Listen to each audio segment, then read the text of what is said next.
धर्मेंद्र प्रधान को बर्खास्त करने की बात है, बर्खास्त कर दो, हटाओ उसको। जब आपको पता है कि उसका पूरा डिपार्टमेंट चोरों से भर गया पूरी। अब हम इसकी शुरुआत करेंगे राजस्थान के अंदर भी। आज हम बात करें कि बड़ा प्रोटेस्ट कैसे किया जाए, उत्तर प्रदेश में बड़ा प्रोटेस्ट कैसे हो, दूसरे स्टेट के अंदर हरियाणा में कैसे हो, दिल्ली में दोबारा कैसे हो। मोदी जी के सलाहकार हैं, गृह मंत्री जी के सलाहकार हैं, उनको भी अब दोनों नेताओं को लगना चाहिए कि कहीं न कहीं चूक आपकी खुद की हुई है और आपकी चूक का परिणाम हमारे बच्चे भुगत रहे हैं। और मैं छोटे भाइयों को धन्यवाद दूंगा कि आपने आजादी की लड़ाई जिस तरह भगत सिंह जी ने लड़ी, वैसी जंग आपने कल जंतर मंतर भी लड़ी और यहाँ लड़ी थी। हम आपके साथ हैं। और सरकार इतनी हठधर्मिता क्यों रख रही है? पेपर लीक प्रकरण हुआ है, 22 लड़कों ने आत्महत्या की है, लेकिन यहाँ के केंद्रीय शिक्षा मंत्री इस्तीफा देने को तैयार नहीं है। इतनी हठधर्मिता क्यों है? लेकिन भाजपा की तरफ से कोई स्टेटमेंट नहीं आ रहा है, कोई कार्रवाई नहीं हो रही है। लेकिन ये लोकतंत्र है, लोकतंत्र की ताकत हमको दिखानी है और ये तानाशाही राज भारत देश में नहीं चलेगा। ये शर्म की बात है और शर्म तो इनको है नहीं। इसलिए जिस तरह से कल पीट रहा था, हम लोग मुख दर्शन बन के देखे हैं। निकलते समय में न पुलिस हम लोग को उधर जाने दे रहा है, न उन बच्चों के इधर आने दे रहा है। जंतर मंतर था, जलियांवाला बाग नहीं था। इस सरकार ने जनरल डायर की तरह इसको जलियांवाला बाग बना दिया कल। और ये कोई मंच और पार्टी का पॉलिटिकल माइलेज का मुद्दा नहीं है। ये मुद्दा ये है कि हमें फ्री पुलिस से लड़ना भिड़ना, पुलिस के अंदर भी जो लोग हैं गांव के लोग हैं, और ये लाठीचार्ज, ये किसान परिवारों के बच्चे, और ये लाठीचार्ज आपको पता है कमिश्नरेट किसके अंडर में है? ये कमिश्नरेट और पुलिस प्रणाली गृह मंत्री के अंडर में, और गृह मंत्री के ध्यान में नहीं हो, ऐसा संभव नहीं है। और जो एक नौजवानों के अंदर एक पीड़ा सबसे बड़ी है कि जिन मोदी जी को हमने 3 बार वोट दिए, उनकी हर बात को सच्चाई मानते हुए उनकी जो वो बात करते थे मन की बात, वो लोगों ने उसको सच्चाई मानी। जब इनके मन में क्या है वो कल हमने देख लिया कि इनके लिए बहुत से बीजेपी के नेताओं के रिश्तेदार, छोटे बच्चे भी वहां पे थे, मुझे मिले थे, लेकिन वो व्यवस्था बदलना चाहते हैं।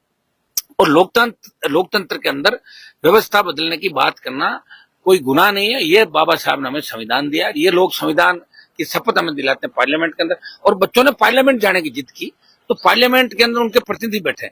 और मैं कह रहा हूं अगर 150 बच्चों को लाकर आप मिला भी देते, एचएम उनसे मिल लेते कल, तो क्या चला जाता। और सबसे बड़ी बात, अब एचएम वोट मांगने नहीं जाते कि हाथ जोड़ जोड़ के प्रधानमंत्री वोट मांगते लोगों को, मांगते। अगर धर्मेंद्र प्रधान को बर्खास्त करने की बात है, बर्खास्त कर दो, हटाओ उसको। जब आपको पता है कि उसका पूरा डिपार्टमेंट चोरों से भर गया, पूरी चोरी डिपार्टमेंट के अंदर हो रही है, तो ऐसे व्यक्ति को रखने से बीजेपी को कोई बेनिफिट नहीं है। तुरंत उनको बर्खास्त करे। और जितने भी इंटेलिजेंस का फेल्योर रहा, ये तो 2000 बता रहे थे बीजेपी की लोक संख्या, जबकि रात को 25 से 35 हजार लोग थे, और दूसरे दिन 1 लाख से ज्यादा संख्या जंतर मंतर पूरे दिल्ली के अंदर। तमाम बच्चे अपने आप आए थे, वो किसी पार्टी के लिए नहीं आए थे, और कोई पॉलिटिकल माइलेज के लिए हम लोग भी वहां नहीं घूम रहे थे। क्योंकि हम सदन से लेके सड़क से लेके सदन तक बच्चों के लिए, किसानों के लिए हमेशा लड़ते थे। किसानों को प्रोटेक्ट हो, चाहे दूसरा हो, चाहे बच्चों का, इसलिए हमें सबसे ज्यादा पीड़ा है।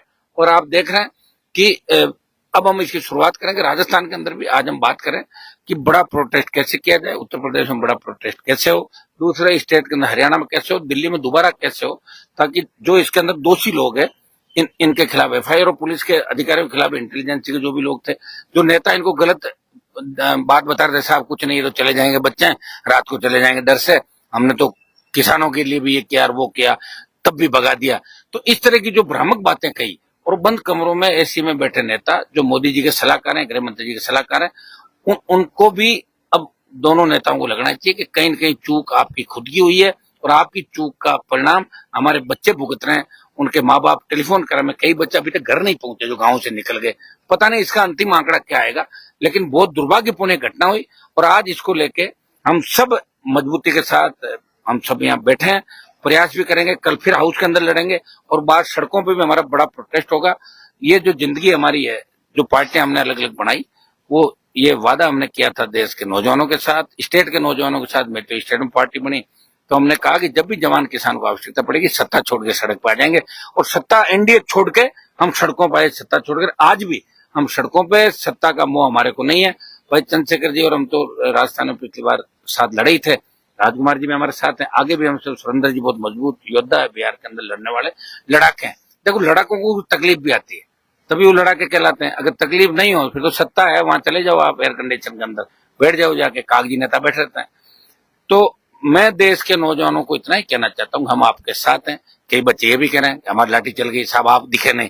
अरे आप अलग अलग ग्रुपों में बंट गए थे, नेतृत्व एक जगह नहीं था। हम विश्वास दिलाते हैं आपको कि आपकी भावना के अनुरूप इस व्यवस्था को ठीक करेंगे। हम धैर्य और शांति से आप लोग आगे बढ़े। नेतृत्व जब तक किसी आंदोलन का मजबूत नहीं होगा तब तक उस तरह से अपने को भटकना भी नहीं है। मैं नौजवानों से अपील करूंगा कि आप लोग अपना आंदोलन जारी रखें शांतिपूर्ण तरीके से, जंतर मंतर पे, अन्य जगहों पे, और हम जल्दी ही बाहर अलग अलग स्टेट के अंदर, हम आजकल के अंदर इस बात का भी ऐलान करेंगे कब कब प्रोटेस्ट होगा। और मैं छोटे भाइयों को धन्यवाद दूंगा कि आपने आजादी की लड़ाई जिस तरह भगत सिंह जी ने लड़ी, वैसी जंग आपने कल जंतर मंतर भी लड़ी और यहाँ लड़ी थी। हम आपके साथ हैं और आगे भी हम आपको साथ खड़े मिलेंगे। बहुत बहुत धन्यवाद बच्चों का, धैर्य बनाए रखें, जीत आपकी होगी। राजकुमार जोहार साथियों, जय भीम, जय संविधान। साथियों, चंद्रशेखर भाई कल से पार्लियामेंट के अंदर ही हमारे देश के संविधान निर्माता बाबा साहब अम्बेडकर की प्रतिमा के आगे ही आप युवाओं के लिए आपके दर्द को देखते हुए कल जो हुआ है घटनाक्रम, उससे हम ही नहीं पूरा देश जो मानवता में और जो युवाओं की भावना रखता है वो सब पीड़ित हैं। आप लोगों के लिए कल से चंद्रशेखर भाई धरने पे बैठे हुए हैं और इनके समर्थन में ही आज हम लोग बैठे हैं इनके साथ में। साथियों, आपने जो लड़ाई लड़ी है, ये मैं जहां तक मानता हूं कि आजादी के बाद पहली बार युवा साथी स्वतंत्र होके बिन राजनीतिक लड़ाई है ये। और वो लड़ाई, आपकी जो पीड़ा है, आपके साथ जो अन्याय हो रहा है, पेपर लीक की घटना है, मैं सरकार से कहना चाह रहा हूं, सरकार इतनी हठधर्मिता क्यों रख रही है? पेपर लीक प्रकरण हुआ है, 22 लड़कों ने आत्महत्या की है, लेकिन यहाँ के केंद्रीय शिक्षा मंत्री इस्तीफा देने को तैयार नहीं है। इतनी हठधर्मिता क्यों है? आप लाठियां बरसा रहे युवाओं पे, आप युवाओं को, हमारी बहन बेटियों को सड़कों पे घसीट रहे हो, लेकिन आप इस्तीफा देने के लिए तैयार नहीं। इस्तीफा तो ठीक है, सरकार की तरफ से एक डेलीगेशन भी उन युवाओं से चर्चा करने को जाने को तैयार नहीं है। इससे बड़ा दुर्भाग्य और कोई नहीं हो सकता है। ये वर्तमान सरकार का हठधर्मिता, उनकी तानाशाही का परिचय है। हम लोग, हमारे साथ जी, साथ ही हमारे सीनियर साथी यादव जी, हम सब लोग, और हम ही नहीं, आपसे इस पार्लियामेंट में किसी भी पार्टी जो वर्तमान में एनडीए के साथ है, इनके अलावा जो युवाओं की हित की बात करता है, वो सब आपके साथ में खड़े रहेंगे। मेरे को लेके कई साथी कह रहे थे राजकुमार जी अभी तक गए नहीं है। मैं एक्चुअली यूएन गया हुआ था, वहीं इंडिजिनस पीपल और ह्यूमन राइट्स को लेके आज ही सुबह पहुंचा हूं। और आपकी इस लड़ाई में हम सब लोग मिलके एकजुट होके लड़ाई लड़ेंगे। मेरा आप सभी से अनुरोध है कि सरकार चाहती है कि आप उग्र हो, सरकार चाहती है कि आप कुछ गलती करो। आपसे अनुरोध है कि गलती नहीं करनी है, हमें उग्र नहीं होना है, धैर्यता से इस लड़ाई को लड़ना है। हमारा एक ही मकसद है कि वर्तमान सरकार के शिक्षा मंत्री जी इस्तीफा दें। पेपर लीक प्रकरण में ये नीट का ही पेपर नहीं, राजस्थान में हर प्रकार के पेपर लीक हो रहे हैं। और वर्तमान बीजेपी सरकार, भजनलाल जी जो मुख्यमंत्री बने हैं, पेपर लीक के खिलाफ ही उन्होंने अभियान चलाया था और आज सत्ता में है, लेकिन आज के उनके होते हुए भी कई पेपर लीक हो रहे हैं। पेपर लीक में जो मिलने वाले जो लोग थे, नीट में जो लोग सम्मिलित थे, वो सारे के सारे लोग कहीं न कहीं भाजपा से जुड़े हुए हमारे सीकर का एक व्यक्ति था, हनुमान जी जानते हैं इनको, वो शायद भाजपा से चुनाव लड़ा था। और वो पेपर लीक प्रकरण में, नीट पेपर लीक 25 लाख युवाओं के साथ अन्याय किया, उसमें इसका नाम आया है, लेकिन भाजपा की तरफ से कोई स्टेटमेंट नहीं आ रहा है, कोई कार्रवाई नहीं हो रही है। लेकिन ये लोकतंत्र है, लोकतंत्र की ताकत हमको दिखानी है और ये तानाशाही राज भारत देश में नहीं चलेगा। इस देश का संविधान बाबा साहब अम्बेडकर जैसे लोगों ने दिया है और इसको हम संजोएंगे। संविधान ही हमारी ताकत है, इस ताकत के बलबूते हम आपकी लड़ाई लड़ेंगे। जोहार, जय संविधान, जय भारत, जय बिल प्रदेश। आप लोग थोड़ा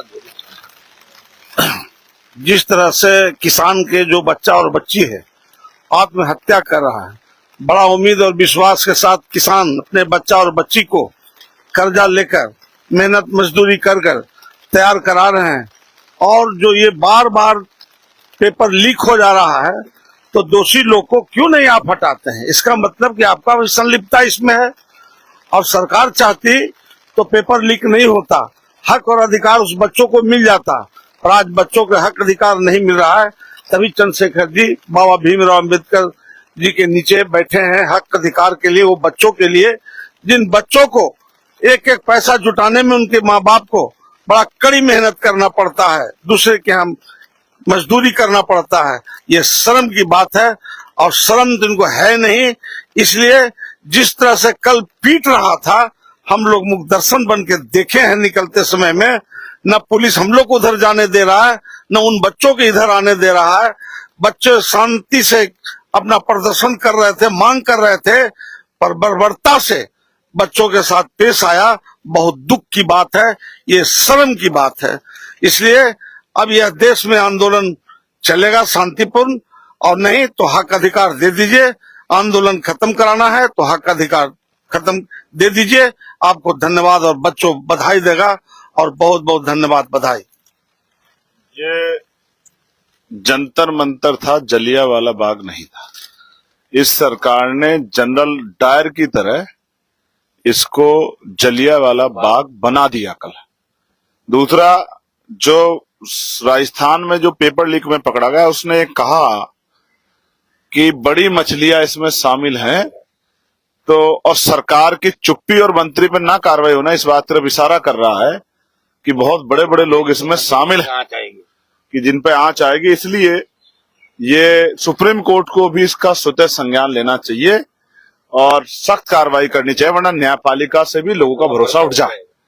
ऐसे में इतनी घनघोर बारिश में अपने कपड़ों की, अपने सेहत की परवाह न करते हुए हमारे साथी जिस तरह डटे हुए, इस बात का प्रमाण है कि जो बच्चे जो वहां संघर्ष कर रहे हैं, उनके लिए बहुत बड़ा दर्द अपने दिल में हमारे साथी लेके बैठे। मैं उनका इस संघर्ष के लिए धन्यवाद करता हूं, और अभी ये संघर्ष जारी रहेगा। ये लोग वहां भी परिवार से भी, उन पीड़ित बच्चों से जो है, जो चोटिल, उनसे मिलने के लिए जाएंगे, और वहां की रिपोर्ट भी जो है मुझे देंगे। और मैं यहाँ बैठ के जो है, जब तक सरकार जो है बच्चों से वार्ता नहीं करती, आंदोलन हम लोग जारी रखेंगे। धन्यवाद। जय भीम, जय भारत, जय संविधान, जय मंडल, जय जोहार, जय जवान, जय किसान, जय लोकतंत्र, जय विज्ञान।